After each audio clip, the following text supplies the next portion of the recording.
के पहले की बात कर रहा हूं। 1989 के अंदर में हमने अनुसूचित जाति जमाती अत्याचार प्रतिबंधक कायदा बनाया।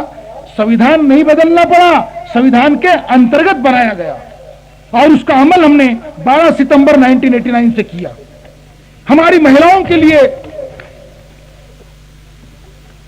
सोशल सिक्योरिटी के कानून बनाए हमने भारत के संविधान के अंतर्गत। उसमें 1987 का protection of consumer rights act बनाया, ग्राहक हक संरक्षण कायदा। 1970 में हमने कॉन्ट्रैक्ट लेबर को प्रोटेक्ट करने वाला कानून बनाया। 2002 के अंदर में हमने राइट टू इंफॉर्मेशन एक्ट बनाया, माहितीच्या अधिकाराचा कायदा। 1980 के अंदर में हमने नेशनल सिक्योरिटी एक्ट बनाया इमरजेंसी के बाद। 2002 के अंदर में हमने आतंकवाद प्रतिबंधक कायदा बनाया। 2005 के अंदर हमने महिलांच्या अधिकारांचा कायदा करके एक नया कानून बनाया। और महिलाओं के लिए खासकर बोलता हूं, क्या उपलब्धि है? अरे पूरे पृथ्वी पर जितने कानून नहीं बने होंगे उतने कानून भारत के संविधान के अंतर्गत महिलाओं के लिए बनाने वाला यह दुनिया का पहला देश है। यह मैं घोषित करना चाहता हूं। महिलाओं के लिए हमने जो किया, भारत के संविधान ने किया। संविधान बनने के बाद हमने 1990 के अंदर राष्ट्रीय महिला आयोग की स्थापना की, जहां हर महिला अपने दुख दर्द के लिए पिटिशंस फाइल कर सकती है, अपना रिलीफ ले सकती है। 1987 में हमने सती प्रतिबंधक कायदा बनाया। 1961 के अंदर हमने हुंडा प्रतिबंधक कानून बनाया महिलाओं के लिए। 1984 के अंदर 1984 में हमने कौटुंबिक न्यायालयाचा कायदा बनाया, जो फैमिली कोर्ट्स चलते हैं। ये महिलाओं के लिए भारत के संविधान की उपलब्धि है। ये लिखकर रखना चाहिए, नोट करना चाहिए। आणि एखादा भडवा उद्या आला भारताचं संविधान बदला म्हणून, तो पायातनं शेंडल काढायचं, एक कायदा वाचून दाखवायचा आणि 10 शेंडल थोपळावर मारायचे। म्हणून सांगतो हे की महिलांच्यासाठी भारताच्या संविधानाने दिलेले अधिकार आहेत। मातांनो, हे तुमचे अधिकार आहेत, भारताचे संविधान तुम्हाला दिलेले। 1990 का महिला आयोग, 1987 का सती प्रतिबंधक कानून, 1961 का हुंडा प्रतिबंधक कानून, 1984 का फैमिली कोर्ट्स का कानून, 1986 का काही सिने नटनट्यावर आता कायदे लागतात ना, त्यांना आरोपित केले जाते, बाई इतके कपडे काऊन सोडली म्हणून। महिलांचे अभद्र अंग प्रदर्शन प्रतिबंधक कायदा, महिलांनी सभ्यतेने वागावं याच्यासाठी भारताच्या संविधानाने कायदा दिलेला आहे 1986 चा। मातृत्वाच्या फायद्याचा मॅटर्निटी बेनिफिट ऍक्ट 1961 में बनाया हमने। मुस्लिम महिलांच्या हक्काचा कायदा वेगळा बनवण्यात आलेला आहे 1986 का। गर्भलिंग निदान प्रतिबंधक कायदा 1994 चा। हे जे आता मुलींचं प्रमाण घटून राहिलं ओढून राहिले, त्याच्यावर प्रतिबंध घालण्यासाठी गर्भलिंग निदान प्रतिबंधक कायदा 1994 चा बनला। आणि आता शेवटी महिलांच्या हातामध्ये चांगलं जबरदस्त हंटर दिलेला आहे भारताच्या संविधानानं। 2005 चा कायदा आहे कौटुंबिक अन्याय अत्याचार प्रतिबंधक कायदा। एखाद्या सुनेवर, विवाहित महिलेवर कुटुंबामध्ये कोणीही जवळच्या नात्या गोत्यातल्याही माणसानं फक्त नवऱ्यानंच अत्याचार केला म्हणून नाही, सासू सासऱ्यांनीच केला म्हणून नाही, दीर नंदेनं केला म्हणूनच नाही, त्या महिलेवर संबंध कुटुंबातल्या नात्या गोत्यातल्या कोणत्याही माणसाने जरा तिरप्या नजरेनं डोळे उचलून पाहिलं असेल तर त्या महिलेला धडकन जाऊन कोर्टात त्याला खिसता येते, पोलीस स्टेशन मध्ये रिपोर्ट करून त्याची चमडी उधळता येते। इतके चांगले कायदे भारताच्या संविधानाने स्वातंत्र्याच्या नंतर आमच्यासाठी सगळे करून ठेवलेले आहेत राजा। आता हा सगळा इतिहास तुम्हाला वारंवार कधी सांगायला मिळत नसतो आणि प्रसंग असा होता की साहेबांनी या विषयांचा उहापोह करायला मला लावलं आणि म्हणून ह्या काही बाबी मी तुम्हाला या ठिकाणी सांगू शकलो। मुख्य बाब जी मला सांगायची होती ती फक्त एवढीच होती की भारताच्या संविधानाचं जे डायरेक्टिव्ह प्रिन्सिपल आहे, निर्देशक तत्वे, त्याची कलमे आर्टिकल 37 पासून तर आर्टिकल 51 पर्यंत आहेत। हे बाबासाहेबांच्या हृदयातली खरी जखम आहे. बाबासाहेब आंबेडकरांनी जे म्हटलं होतं की काँग्रेसने मला संविधान बनविण्यासाठी भाड्याच्या टट्टू सारखं उपयोगात आणलं, मी संविधान बनवायला आपल्या मर्जीप्रमाणे मोकळा नव्हतो. बाबासाहेबांना हे म्हणायचं आहे कि बाबा साहब अम्बेडकर अगर संविधान बनाने के लिए पूरी तरह से स्वतंत्र हुए होते तो भारत का संविधान कुछ और ही रहा होता. कुछ बातें लिमिट में डालकर बाबा साहब अम्बेडकर ने directive principles of state policy के अंदर में डाली हैं और उसमें उन्होंने बताया कि यह निर्देशक तत्व यद्यपि कानून नहीं है, यह निर्देशित तत्वों के आधार पर भले ही सुप्रीम कोर्ट और हाई कोर्ट कोई जजमेंट नहीं दे सकता, लेकिन इन्हीं निर्देशित तत्वों के आधार पर हमारी पार्लियामेंट को समय समय पर जब जरूरत पड़ेगी तो लोगों को समानता, मानवीय अधिकार और उनके अधिकारों की सुरक्षा करने के लिए कानून बनाने पड़ेंगे. वो कानून बनाने का जो फ्रेमवर्क है वो हमारा ये डायरेक्टिव प्रिंसिपल्स है. डायरेक्टिव प्रिंसिपल्स ये कानून नहीं है, लेकिन कानून को पैदा करने वाली उसकी जननी है. इसलिए भारत के 395 कलम एक तरफ और हमारा ये जो directive principles of state policy ये एक तरफ, तो हमारे संविधान को पूरा कंट्रोल करने वाला ज्याला म्हणतो सुकानू, उसका ड्राइवर है. हमारे कॉन्स्टिट्यूशन का main prime mover, main driver उसका सुकानू जो है, सुकानू जिधर घूमता है उधर एरोप्लेन जाता है, उधर जहाज जाता है. ये हमारे संविधान का सुकानू है. वो जिधर टर्न करेगा उधर ही भारत का संविधान बदल सकता है. वो अंग्रेजी में ऐसा है, article 37, fundamental in the governance of the country and it shall be the duty of the state to apply this principles in making laws. Article 38 कहता है, the state shall strive to promote the welfare of the people by securing and protecting a social order in which justice, social, economic and political shall be assured. लोकांना सामाजिक, राजकीय आणि आर्थिक हक्क मिळाले पाहिजेत म्हणून केंद्र शासनाने सातत्याने जागरूक राहून आपलं काम केलं पाहिजे असं भारताच्या संविधानाच्या आर्टिकल 38 मध्ये स्पष्ट लिहिलेलं आहे. आणि त्याच्यामध्ये आर्टिकल 39 पासून तर 51 पर्यंत, मी त्याचा मराठीमध्ये अनुवाद करू शकत नाही, वेळ नाही आहे. एक आर्टिकल म्हणतं मेन अँड वुमेन यांच्यामध्ये, स्त्री पुरुषांमध्ये समानता पाहिजे. दुसरं आर्टिकल म्हणतं कंट्रोल फॉर कॉमन गुड, सगळ्यांचं सर्वकष कल्याण झालं पाहिजे, बहुजन हिताय बहुजन सुखाय. एक आर्टिकल म्हणतं इकॉनॉमिक सिस्टम्स ऑपरेशन, अर्थव्यवस्था कशी बदलली पाहिजे हे देखील डायरेक्टिव्ह प्रिन्सिपल मध्ये नमूद आहे. Equal pay for equal work, समान कामासाठी समान वेतन. Regard to health and strength, आता हे शाळांमध्ये जी खीर वगैरे वाटली जाते, दुपारचं जेवण वगैरे, हे की त्यांचं आरोग्य त्याच्याकडे लक्ष द्यायची गरज आहे. अपॉर्च्युनिटीज फॉर द चिल्ड्रन, लहान मुलांच्या विकासाची कामं केंद्र सरकारला करायची आहेत. हे सगळ्या गोष्टी इत्तंभूत आपल्या संविधानाने आपल्याला दिलेले आहेत. बाबासाहेबांचं काय म्हणणं होतं याच्यावर,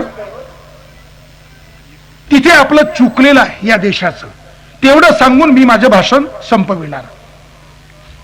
बाबासाहेब आंबेडकर हे बेसिकली समाजवादी थिंकर होते, समाजवादी चिंतक होते आणि भारताच्या गणराज्याला समाजवादाच्या सोबत जोडून त्यांना हे गणराज्य निर्माण करावयाचं होतं. म्हणून बाबासाहेब आंबेडकरांनी डायरेक्टिव्ह प्रिन्सिपल्स ऑफ स्टेट पॉलिसीवर भाष्य करताना सांगितलं, if these directive principles are not socialistic in their direction and in their content, what more socialism can be socialistic. जर भारताच्या संविधानाची निर्देशक तत्व ही आपल्या देशाच्या राजकारणाला समाजवादाकडे घेऊन जाणारी जर नसतील तर समाजवादाच्या थापा मारणं हे मूर्खाचं लक्षण ठरेल, त्याच्यात काहीच अर्थ राहणार नाही. इन आवर कॉन्स्टिट्यूशन बाबा साहब ये चाहते थे कि सोशलिज्म के साथ हम हमारे जनतंत्र की धुरी को संभाल करके रखे। लेकिन बाबा साहब अंबेडकर के चले जाने के बाद 4 बातों पर अंबेडकरी आंदोलन भी चुप है।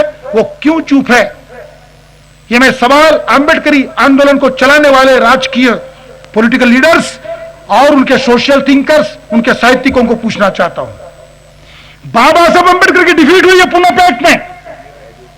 अछूतों के लिए स्वतंत्र मतदार संघ, यह बाबा साहब अंबेडकर की मंशा थी, संविधान में होना चाहिए। अछूतों के लिए सेपरेट सेटलमेंट, स्वतंत्र वसाहती, हा दुसरा मंत्र होता बाबासाहेबांचा। आज एका कारखानदाराला एक कारखाना चालवण्यासाठी 10,000 15,000 हेक्टर जमीन दिली जाऊ शकते, तर ज्या लोकांना राहायला घर नाहीत त्या लोकांना राहण्यासाठी सेपरेट सेटलमेंट का दिले जाऊ शकत नाही? हा बाबासाहेबांचा दुसरा कार्यक्रम जो भारताच्या संविधानामध्ये येऊ शकला नाही।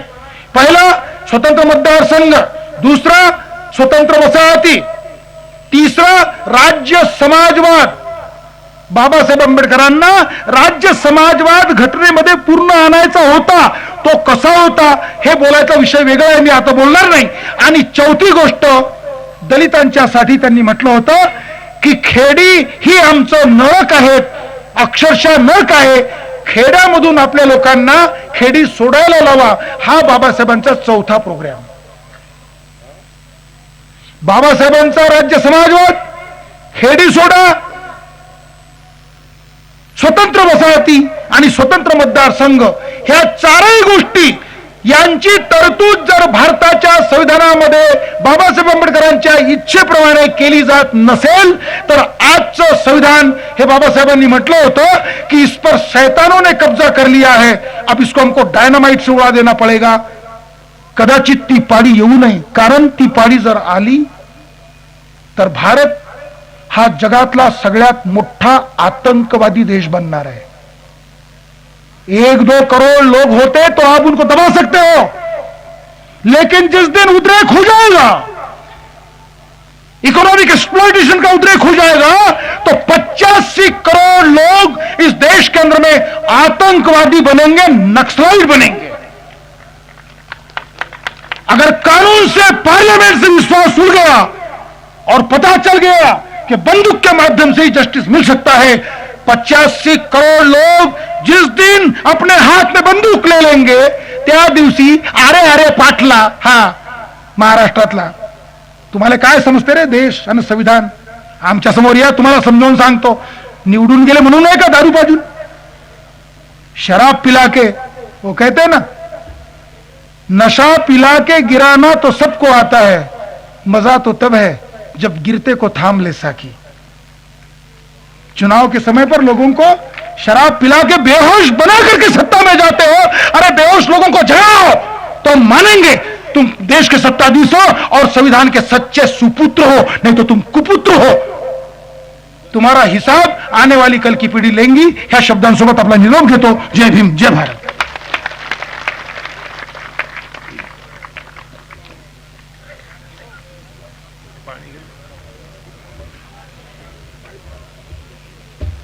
धन्यवाद ॲडव्होकेट भालेकर साहेब। आपण संविधान निर्मिती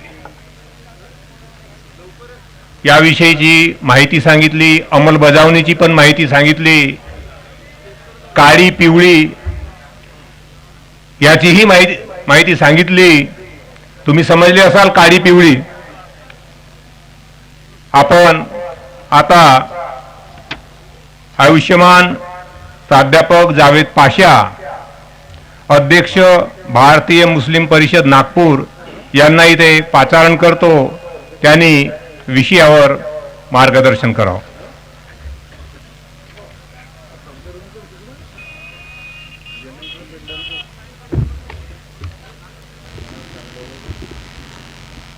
अध्यक्षही निपटून आलेत,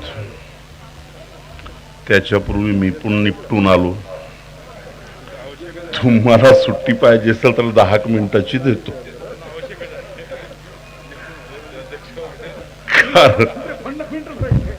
ते फंडामेंटल राईट आहे ना, जाऊन येऊ शकता, प्रॉब्लेम नाही।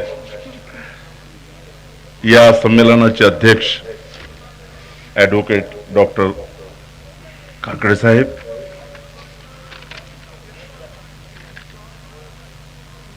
उद्घाटक जे नाहीत ते नानाभाऊ पटोले साहेब, स्वागताध्यक्ष तहसीलदार पोटे साहेब, माझे ज्येष्ठ मित्र ज्यांनी संविधानावर मार्मिक असं विवेचन केलं ते ॲडव्होकेट भालेकर साहेब, संदेश भालेकर साहेब, याच्या आधी ज्यांनी अधिकारी असून सुद्धा वस्तुस्थिती मांडण्याचं धैर्य दाखवलं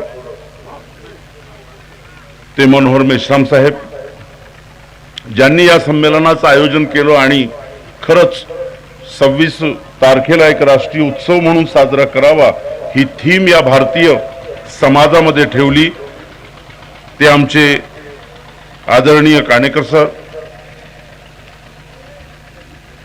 उपस्थित सर्व समाजबंधू, पत्रकार बंधू, काकडे साहेब आहेत, मास्टर ऑफ लॉ आहेत, आणि आमचे ॲडव्होकेट संदेश भालेकर साहेब मास्टर इन लॉ आहेत. अशा दोन कायदे तज्ञांच्या मधात मी फसलेलो आहे.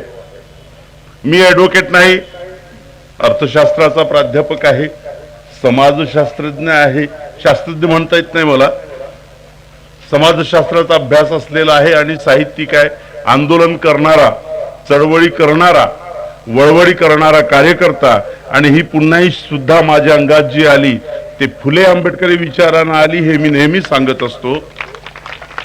कारण या भारतामध्ये स्वतःच्या अस्तित्वाबाबत कुणाला जागृत व्हायचं असेल तर फुले आंबेडकरी रसायनाशिवाय पर्याय नाही, हे ज्याला ज्याला कळतं तो त्याच्या समाजाला प्रबोधनाच्या मार्गाकडे नेतो.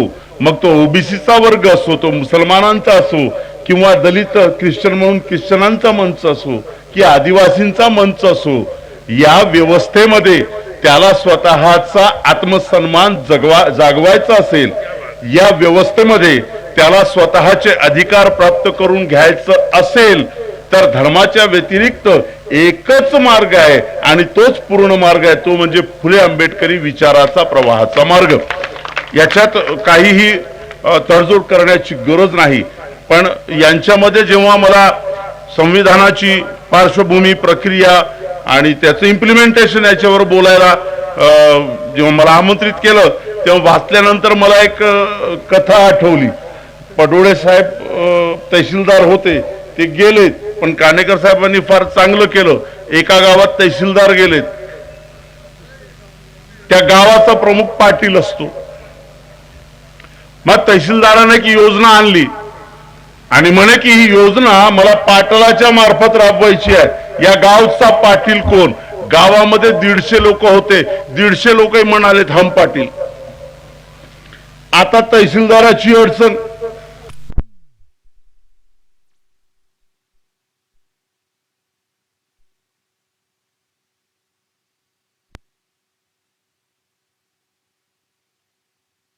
तर राबवायची आहे. आर्थिक फायदा असतो प्रत्येक योजनेमध्ये. आणि गावाचा पाटील किती? एक. पण हे पूर्ण 150 लोक म्हणतायत की आम्हीच पाटील. आता करायचं कसं? मग पटोळे साहेबासारखा तहसीलदार होता, लय हुशार होता, बंडीची उभारी काढली, त्याला छिल्लं आणि त्याला उलटी काढली, म्हणजे टोक वरती, आणि म्हणून जो खरा पाटील असेल तो उडी मारून याच्यावर बसेल. पूर्ण गावाचे 150 लोक म्हणतायत आम्ही पाटील, तर जो खरा पाटील असेल ते सुवाट असलेल्या उभारीवर उडी मारून बसेल. सगळी पळाली, एक थांबला, एकच थांबला आणि म्हणलं की मी गावचा पाटील आहे, मी बसतो उडी मारून. तहसीलदार म्हणले की उडी मारण्याची गरजच नाही, तुझी हिम्मत,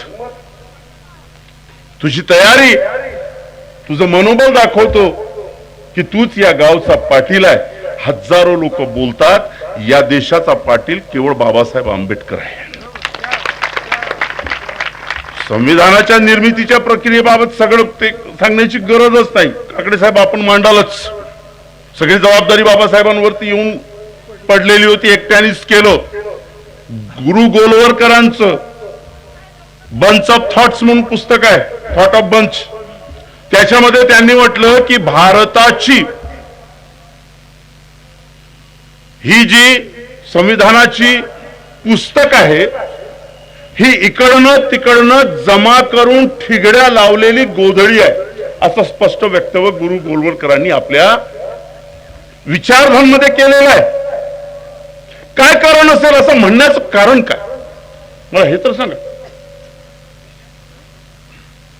की इकडे तिकडे इकडनं तिकडनं ठिगडे जमा करून विणलेली गोधडी म्हणजे संविधान असं म्हणण्याचं कारण काय. मला सावरकरांची पुस्तक आठवते, 6 सोनेरी पाने, ठीक आहे, 1928. काकडे साहेब त्या पुस्तकामध्ये भारताचे 3 प्रमुख शत्रू दर्शविलेले आहेत. तुम्हाला समजेल त्या भाषेतच सांगतो. संविधानाची निर्मिती, तिचे इम्प्लिमेंटेशन हे 26 जानेवारीला होतं स्वातंत्र्यानंतर, 1947 नंतर. परंतु देशाच्या स्वातंत्र्याचं युद्ध जेव्हा चाललं होतं, जेव्हा देश स्वतंत्र झालेलाच नव्हता, तेव्हा सावरकर 6 सोनेरी पाने या ऐतिहासिक पुस्तकामध्ये स्वतंत्र होणाऱ्या भारताचे 3 शत्रू दर्शवितात. हे कोण रे बाबा 3 शत्रू? तर स्वतंत्र होणाऱ्या भारताचे 3 शत्रू, नंबर 1 मुसलमान, नंबर 2 बुद्ध आणि नंबर 3 ख्रिश्चन. मोठी मजेशीर गोष्ट आहे. बाबासाहेबांवर संविधानाच्या निर्मितीची जबाबदारी येऊन पडली आणि या जबाबदारीच्या पूर्वी जेव्हा सगळे भारताच्या स्वातंत्र्याचे युद्ध लढणारे लोक हे बोलत बोलत फाशीवर जात होते कि तन पर भी मातृभूमि, जबान पर भी मातृभूमि और मर जाऊं तो मेरे कफन पर भी मातृभूमि, असं म्हणत म्हणत सर्व जाती धर्माचे लोक भारत स्वतंत्र व्हावा म्हणून युद्ध लढत होते. आणि त्या युद्धामध्ये सावरकरजी अशी पुस्तक तयार करत होते. 1811 मध्ये ट्रिब्यून नावाचं एक साप्ताहिक, एक दैनिक लाहोर मध्ये चालत होतं. बाबासाहेब आंबेडकर हे भारताच्या स्वातंत्र्यतेचं युद्ध लढत होते. जेवढं महत्व भगतसिंगाचं आहे, जेवढं महत्व अशफाकुल्लाचं आहे, सागरामध्ये उडी मारून अख्खं सागर पोहून जाणारे सावरकरांचं जेवढं काही महत्व असेल, त्याच्या कैयोग पटीनं स्वातंत्र्याचं खरं युद्ध बाबासाहेब आंबेडकर लढत होते. कारण देशाच्या सीमा निश्चित झाल्या म्हणजे देश स्वतंत्र होत नाही. देशाच्या सीमा निश्चित झाल्या म्हणजे देश स्वतंत्र होत नाही. देशातील माणसाचा आत्मसन्मान जागला म्हणजे देश जगतो. ते आत्मसन्मान, त्याचं अधिकार, त्याचे हक्क जगवण्याचं स्वातंत्र्याचं युद्ध कोणी लढत असेल तर ते बाबासाहेब आंबेडकर लढत होते. अशफाकुल्ला एकदा मेला, त्यांना सलाम आहे. भगतसिंग एकदा मेले, त्यांना सलाम आहे.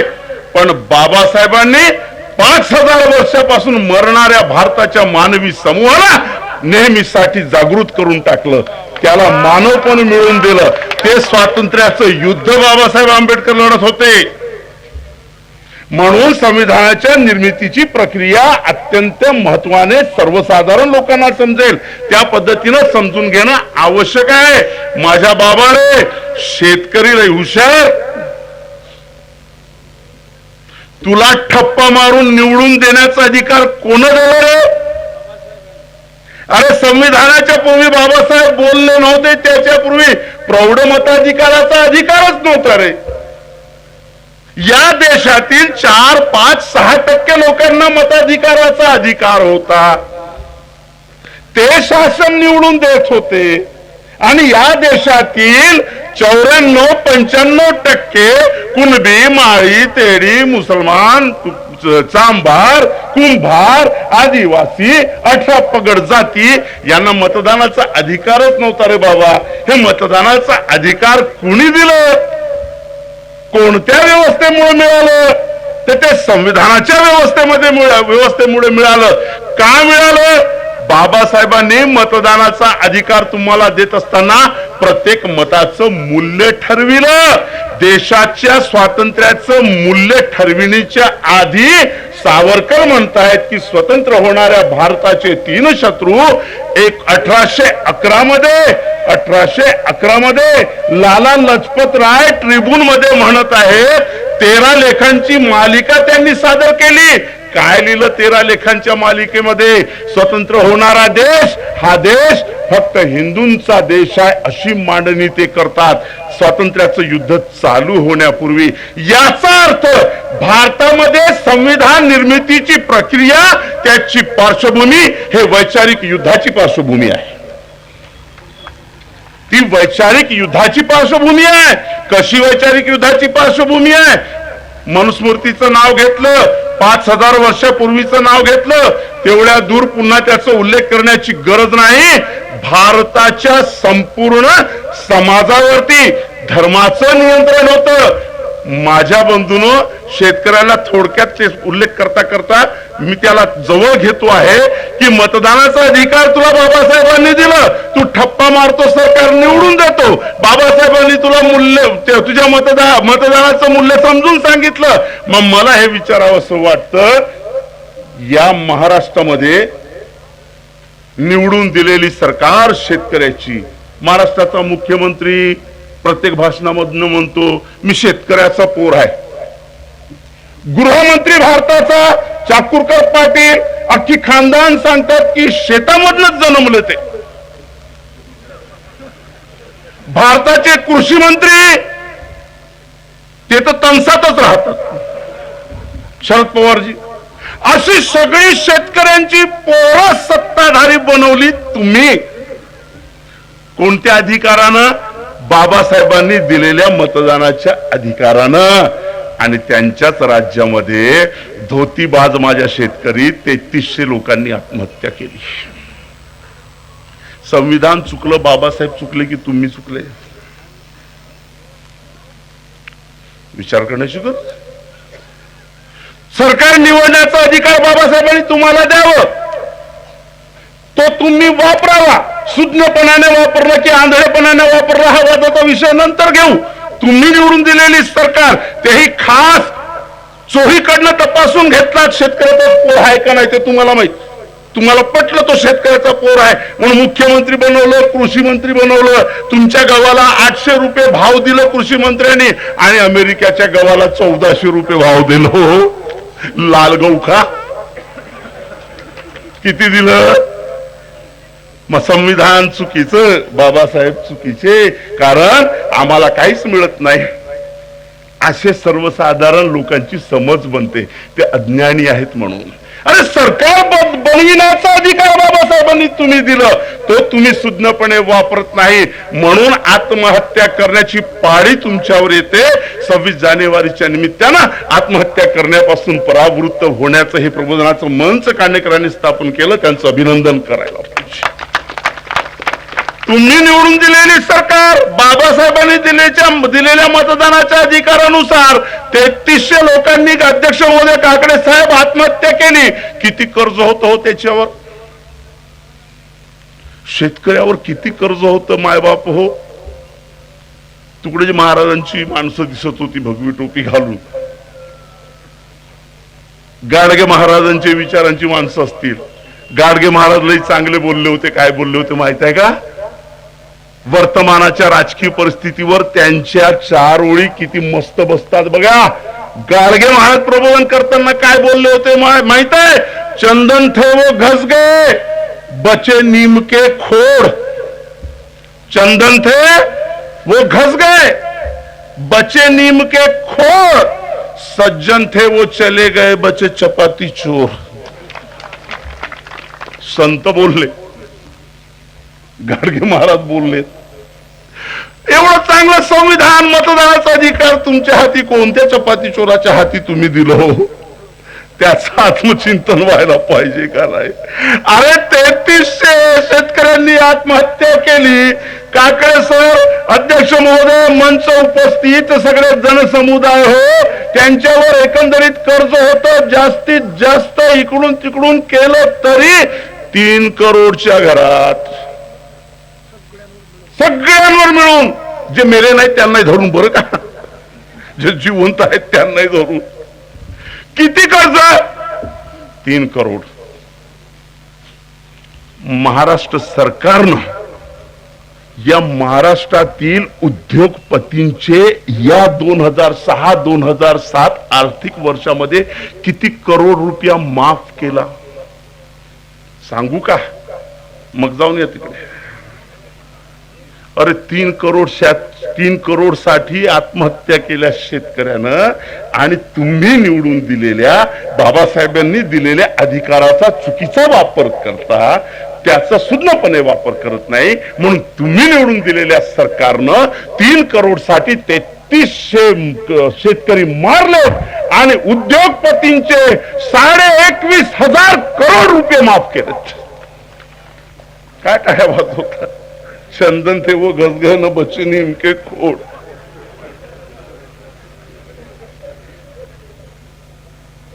अरे हत्यार दिलं तुमच्याकडे,